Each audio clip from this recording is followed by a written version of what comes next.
Picture a Tuesday morning in Warsaw. 1982. A woman wakes up before her alarm, before her husband, before the sun has fully cleared the rooftops. She does not do this because she is ambitious or anxious or unable to sleep. She does it because she received information the night before. A neighbor whispered it to her in the stairwell, the way people whispered everything that mattered in communist Poland.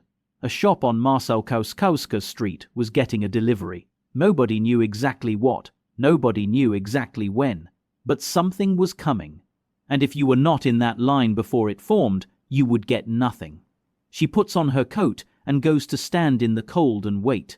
For what, she still does not entirely know. This was not unusual. This was Tuesday. In the 1980s, Poland was a country where the act of shopping had been turned into a full-time job that paid nothing and guaranteed nothing. The shelves in state stores were not empty because nobody was working. The factories were running. The paper mills were producing. Workers were showing up, punching in, doing their hours. The problem was never the workers. The problem was the architecture above them. The system that was supposed to move goods from the place they were made to the place people needed them had simply collapsed under the weight of its own dysfunction. Central planners sitting in government offices in Warsaw decided what would be made, how much of it, where it would go, and at what price. They did this not based on what people actually needed or wanted, but based on targets, quotas. Numbers on a page that had to match other numbers on other pages so that the reports going upward looked correct. And they were wrong, constantly, systematically, and without consequence to themselves. The planner who miscalculated how much cooking oil Warsaw needed in a given quarter did not go without cooking oil. The minister who approved an export shipment of goods that the domestic market was already short of did not stand in line at 6 in the morning to replace them. The people who made the decisions and the people who suffered from them lived in entirely separate worlds, which is precisely why nothing ever corrected itself. The result was a country that produced sugar and could not find sugar in its own stores. Poland was one of the largest sugar beet producers in the world. The sugar existed.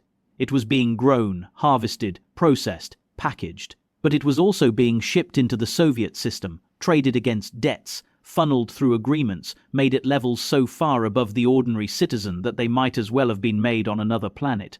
The sugar existed. It simply ended up somewhere that was not the grocery store where the woman on Marszałkowska Street was standing in the cold at 6 in the morning. The same logic applied to meat, to cooking oil, to soap, to coffee, to shoes, and to toilet paper, especially toilet paper. Poland was producing it. The mills were running. The rolls were being counted and logged and entered into the ledgers of the central planning apparatus as evidence that the system was functioning. And then those rolls moved through a distribution chain so tangled, so riddled with diversions and black market leakage and bureaucratic misdirection, that by the time they were supposed to reach a shop shelf, a significant portion had already disappeared, not stolen dramatically, just quietly absorbed at every stage by a system where everyone had learned that official channels could not be trusted and informal ones had to be maintained. By 1984, the Polish government's own newspaper admitted publicly that the country's entire annual production of toilet paper, 255 million rolls, had been bought out the moment it appeared on shelves.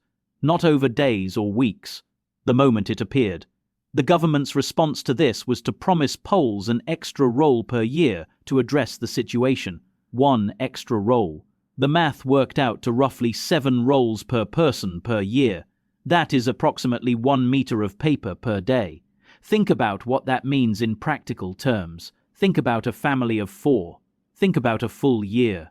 And then understand that even that miserable allocation was theoretical, because having a right to toilet paper and actually finding toilet paper in a shop were 2 completely different problems in a country where the distance between what the state promised and what it delivered had become the defining fact of everyday life. When the paper did appear, it arrived the way everything scarce arrived, without announcement, without schedule, in quantities that would be gone within the hour.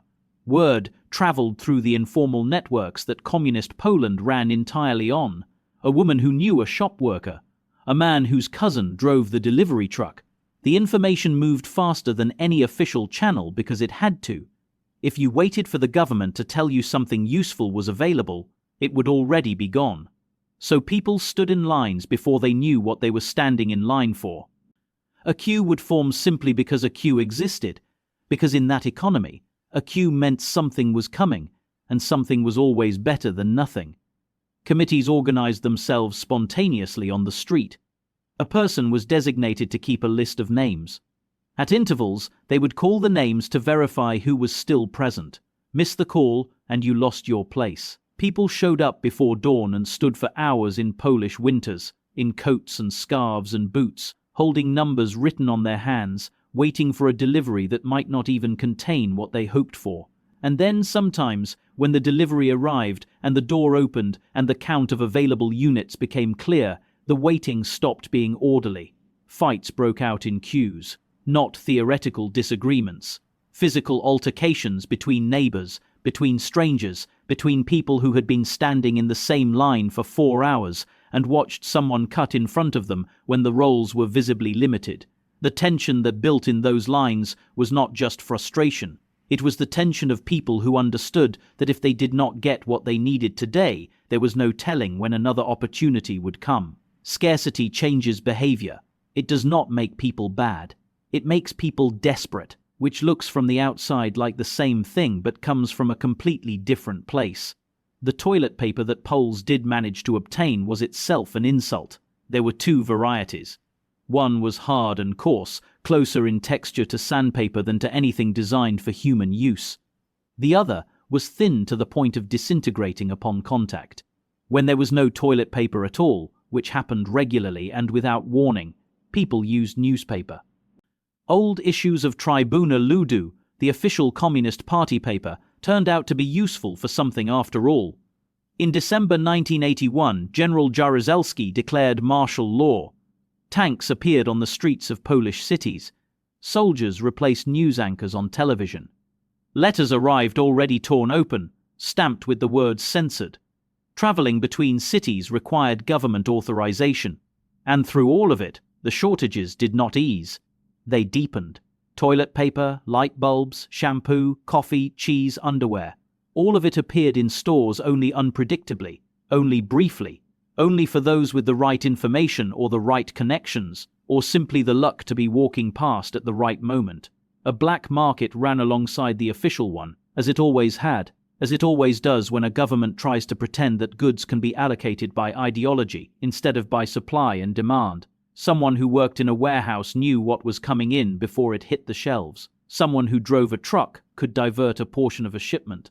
Someone who had access to hard currency, meaning Western money, could shop at Puex stores where foreign goods sat openly on shelves for prices that most Poles could not dream of affording.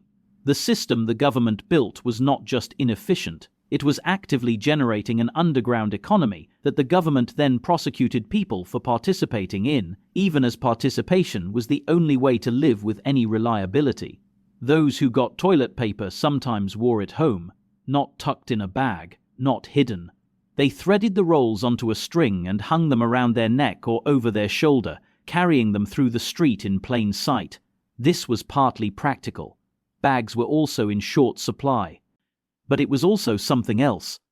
It was a public declaration. It was proof, visible to everyone who passed, that you had succeeded where so many others had failed. In a country with almost nothing, a string of toilet paper rolls was a trophy. People who saw it envied it openly. The absurdity of that image, which should make you laugh, actually describes the entire system in a single picture. A modern country, in the middle of Europe, in the second half of the 20th century, where carrying toilet paper around your neck like a necklace meant you were doing well. In 1988, a group of artists in Wrocław organized what they called a happening. They stood on the street and handed out single sheets of toilet paper to passers-by. Printed on the sheet was a question with 3 possible answers. Are the queues for toilet paper an expression of A, a call for culture, B, the call of nature, or C, the leading role of the party in a society of developed socialism? Tick the right answer. People laughed. People had always laughed. Dark humor was one of the things communist Poland had in genuine abundance, because when the state takes everything else, it cannot take the ability to recognize absurdity. But behind the joke was something that had been building for a decade.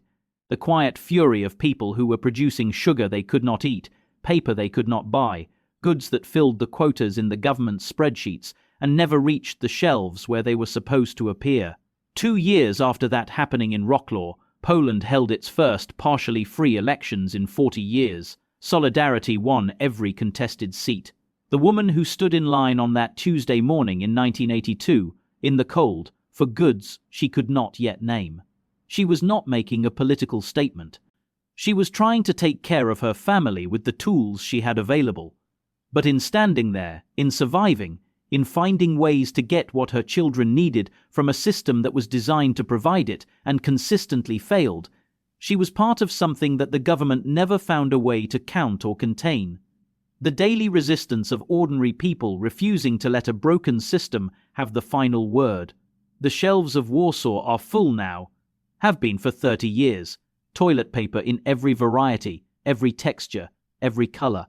And the Poles who remember standing in those lines before dawn still notice, when they reach for a roll without thinking, what it means to reach for something and actually find it there.